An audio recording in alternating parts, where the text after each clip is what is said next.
haraciye igihe dutanguye urugendo mw'ishure ry'abarundi bose. Urugendo rwatanguye neza na neza mu mwaka w'ibihumbi 2019. Uru rugendo rero rwavutse mu bihe bitari vyoroshe, ariko mu bihe bitoroshe niho hari akaryo keza. Urugendo rero rwatanguye uwo mwaka ari uko bahejeje kutwugarira imbuga twari dufise, rwaba urubuga rwo kuri YouTube canke urubuga rwo kuri Facebook. Duca dutangura izindi mbuga kuri Facebook no kuri YouTube, eka nizo zimaze gukura ntibazigeze umutwe baca barasubira barazugara. Turagira duti none ibi bintu nibiki? Niho guca rero duhindura amazina tugira urugendo. Kumbure rero hashobora kuba hariho abataratahura insiguro y'urugendo. Ubwa mbere na mbere umuntu afata urugendo afise iyo agiye. Dufate ko ushobora kuvuga uti jewe mvuye i Bujumbura ngiye i Rusaka. Ubwo n'urugendo ufashe, aho ni mpaka ufate inzira ija Rusaka. Natwe uru rugendo rurafise iyo ruriko ruraja, rurafise aho rugomba gushika. Uru rugendo ni urugendo rudushikana ku munezero wacu. Ni urugendo rudushikana aho tubwirizwa kugaruza umunezero Satani yatunyaze. Tuvuze ngo tugaruze umunezero Satani yatunyaze, kumbure hariho abantu badashobora kubitahura. Bashobora kwiyumvira bati none Satani yotunyaga umunezero gute? Ariko hariho umugani w'ikirundi uvuga ngo Satani ntiyigendera. Sinzi ko ari umugani w'ikirundi, ariko ndakunda kumva babivuga. Satani ni mpwemu mbi. Izo mpwemu mbi rero nizo zinjira mu muntu, uwo muntu agakora ibitajanye n'amategeko, uwo muntu agahohotera abandi, uwo muntu akiba, uwo muntu akica. Aho murumva yuko mu gihe Satani ari yiriko iramukoresha, sha tuvuga yuko umunezero twawunyazwe na Shetani. Tuba twirinze kuvuga izina ry'uwo muntu canke amazina y'abo bantu, ariko ico tuba twavuze kiba cumvikanye. Mu rugendo rwose rero harabaho ibintu vyiza na bibi. Muri make urugendo rwose ntigoroha. Naho rero muri uru rugendo bitoroshe, ejo haheze niho twashikana urugendo rw'igihumbi. Guhera ku rugendo rwa mbere ugashika ku rugendo rw'igihumbi udahagaritse, murumva yuko atari bisanzwe. Murumva rero ko intambwe nk'iyi ari intambwe yo gushimira Imana. Kumbure hari abagerageje canke baguma bagerageza kugira ngo bahagarike urugendo, ariko vyarabataye kuwa amazi. Rero ku bwanje ndanezerejwe no gushika kuri iyi ntambwe, naho hakiriho ibisigaye. Nayo iyatumye urugendo rutangura izotuma tururangiza no kururangiza. Rero twiginane wampaye inka. Mbere n'amazi umuntu yoyashobora kugira ngo imihogo ntihave itaragara. Vuza amazi murambaga. Nuko ndabashimire mwebwe mwese mwatubaye hafi, mwebwe mwese mwabaye mu rugendo kw'ishure ry'abarundi bose. Mwaratumye ibintu biryoha, gushika n'ubu muratuma ibintu bibandanya biba amavuta, kuko nta kibabaje nko gutamba wirorera. Rero natwe ntidutamba twirorera, ahubwo turabona yuko turi kumwe namwe. Ndabashimire rero kuva hasi gushika hejuru. Mubandanye ntimucibwe intege n'ivyo mubona canke ivyo mwumva, ahubwo mukomezwe n'ivyo mwizera, kuko urugendo ndabona yuko ruri hafi kurangira. Mu 2019 urugendo narutanguye jenyene, hanyuma ntumira abandi. Mugabo ubu dushitse ku rugendo rw'igihumbi, turi abantu ibihumbi n'ibihumbi mu rugendo. murumva yuko ari vyiza cane tuguma tubishimira Imana. Hari abantu kuva mu 2019 bari mw'ishure gushika n'ubu ntibaravayo, naho udutelefone bishika tukabagora, WhatsApp ikava muri telefone canke ikononekara canke tukibwa, baronse izindi baca bagaruka mw'ishure ry'abarundi bose. Ubu ishure ry'abarundi bose n'umuryango. Reka nshimire kandi abanyeshure bitanze batiziganya. Baragira bati umwigisha wacu bagabo araruha aracoka, reka tumugurire injembe ntazogume akoresha agafuni, nuko wamuhire iyo njembe barayigura. Erega iyo njembe ndiko ndavuga si n'iyindi wampaye inka, ni vya bikoresho mwangurira. Kare nakorera mu mwijima kw'ikoroboyi, ariko ubu kameme murabona ko namwebwe ubu ibintu bisa n'ivyahindutse. None ivyo ga yemwe nobishimira bande atari mwebwe? Ubu sigaye nkorera i Bujumbura kw'itara, urambagira ibisiga basha. Mu majambo makeya rero, jewe nije ndabakeneye cane gose gusumvya uko munkeneye. Nico gituma nguma ndabiyegereza wampaye inka. Nico gituma kandi nguma ndabashimira, nguma nkura ubwatsi, kanatsinda bavuga ngo uwudashimye aba yagaye. Ariko kandi nakamukumve wampaye inka ngo ntawe urya inzoka ngo ananirwe n'umurizo. Inzoka mwarayikubise yose, hasigaye umurizo. Nuko narababwiye yuko hariho udukoresho tutararangira. Murumva rero ko igikorwa kiriho naho icakozwe arico kinini. Rero ejo woritsitara ntimumbaze. Mu majambo make turacakeneye uburyo.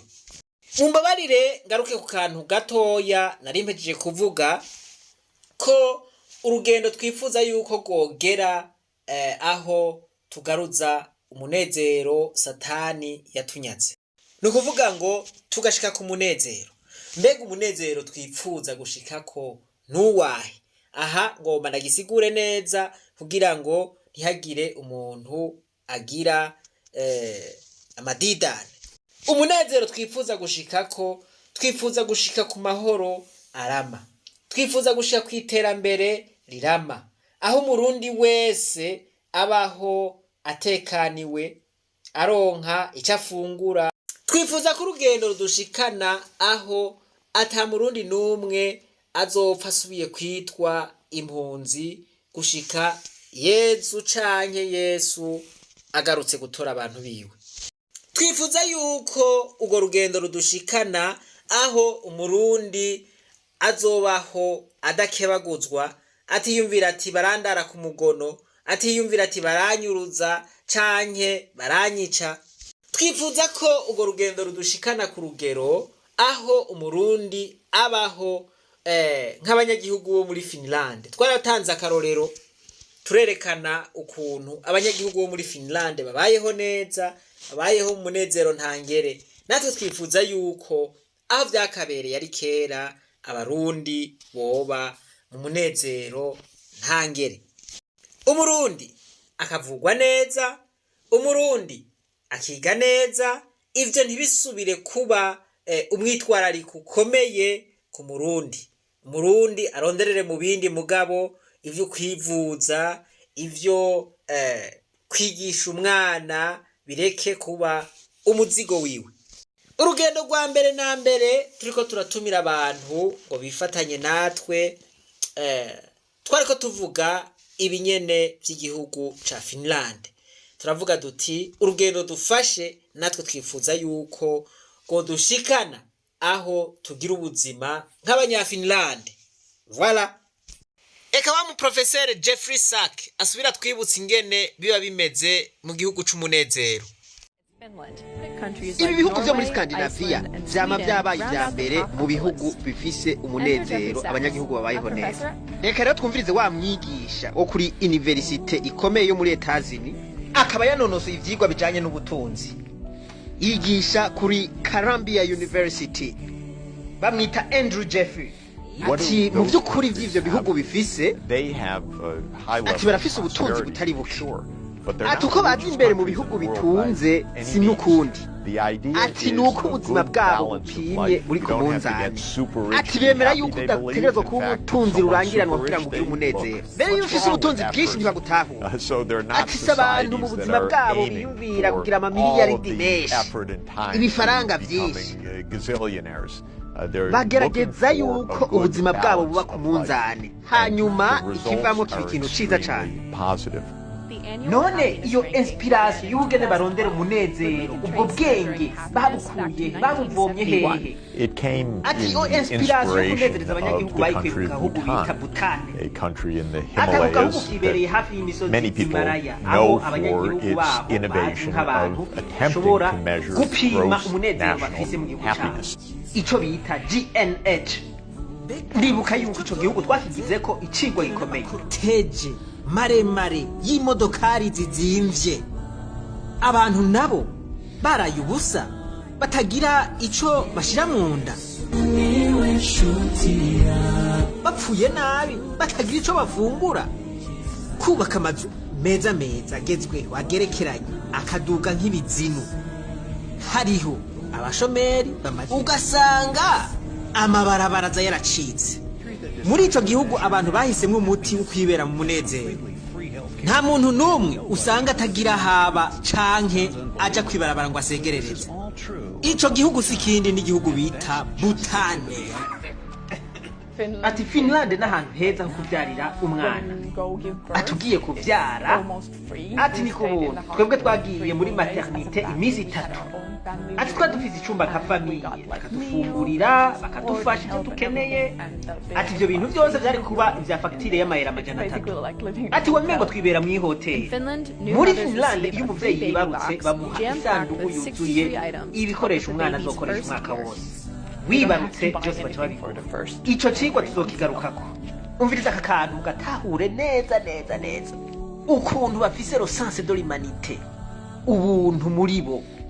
Ubu aravuga ati abantu barizerana, ati urashobora gusiga agasakoshi karimwe amahera muri restaurant hanyuma ugasanga ayo mafaranga kirimo atawe yatwaye.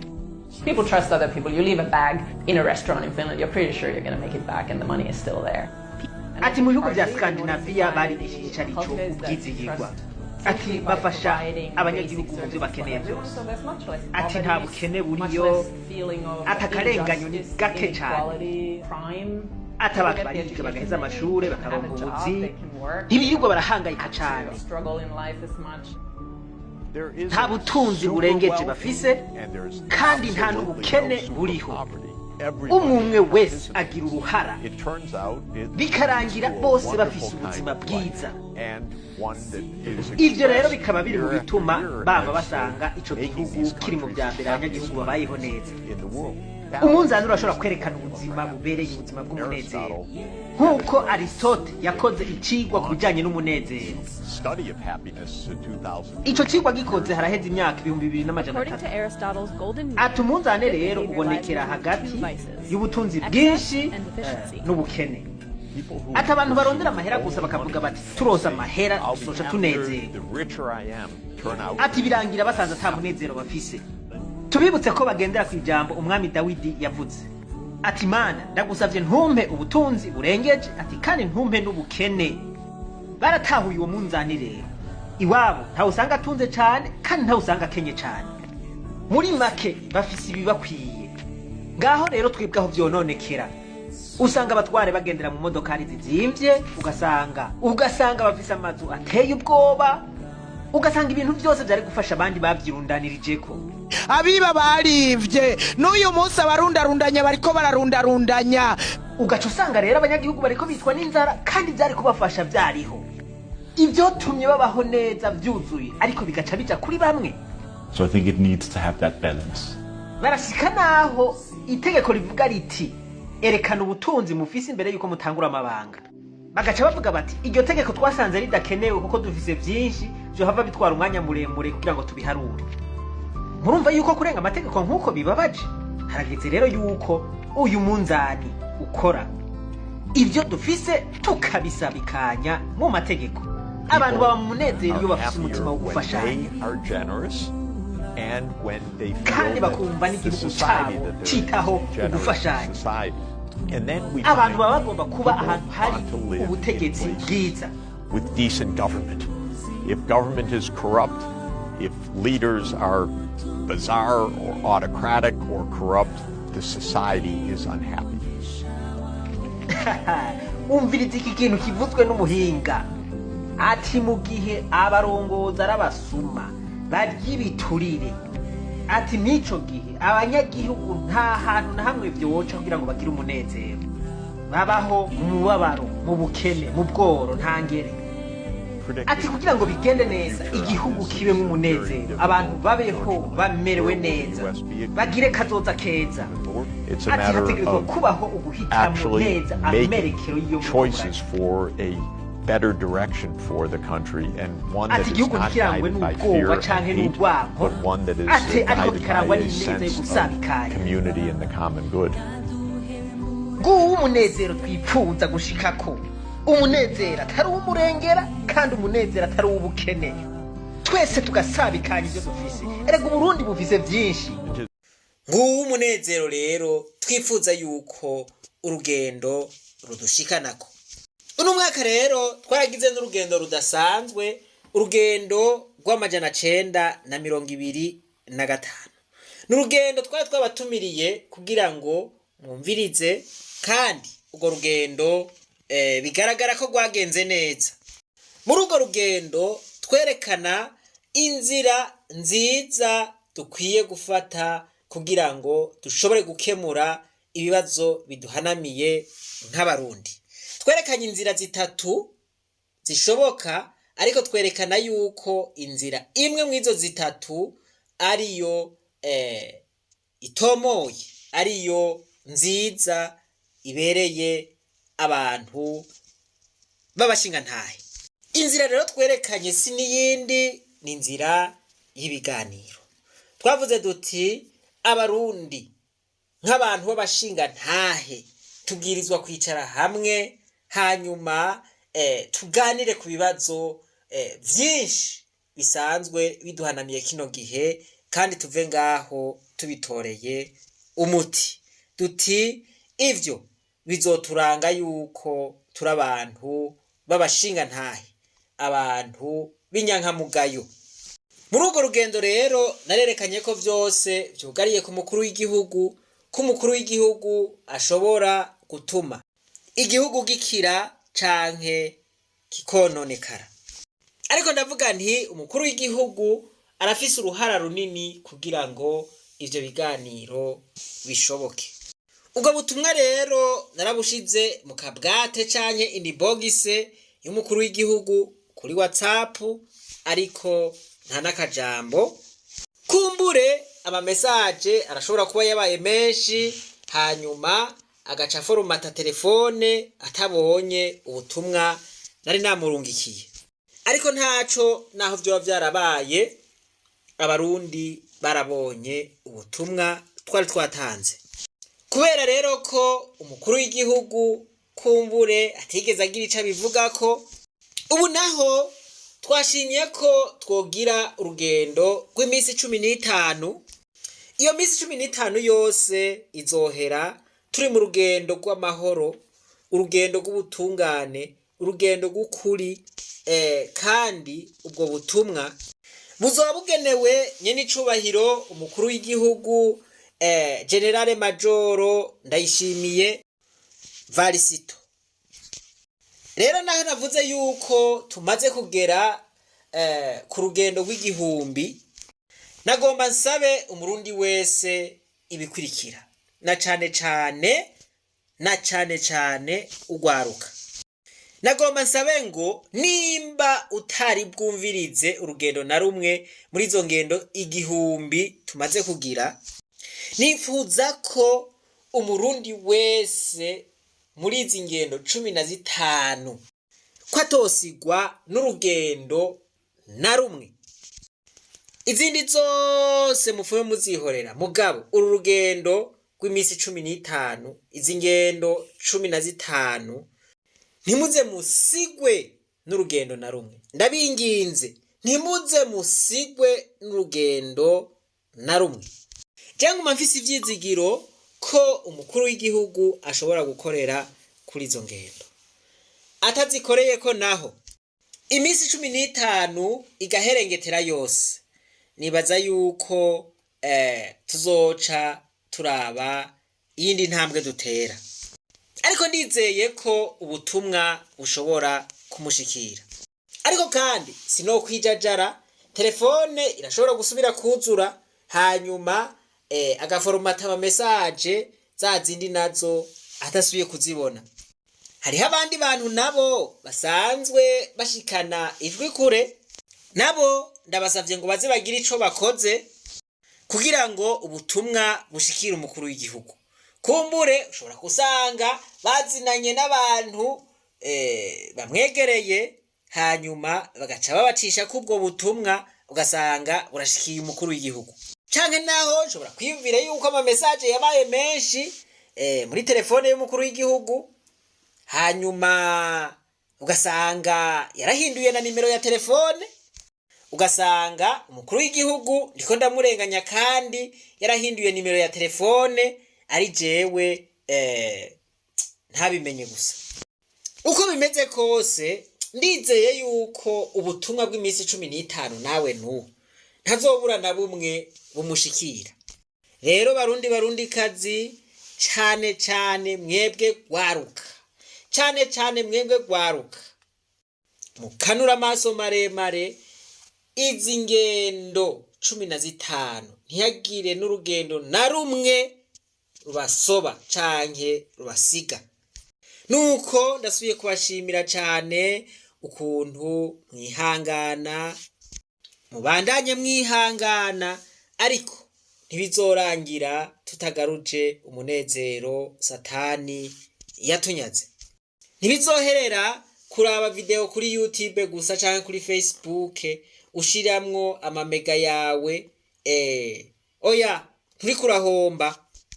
Umunsi umwe bizogenda neza, inzira zuguruke na wewe utangare. Imana nibahezagire rero, reka twibananirize uru rugendo rwacu maze tugaruze umunezero Satani yatunyaze. Umuntu atarashika mu ishure ry'abarundi bose turamuhaye kaze.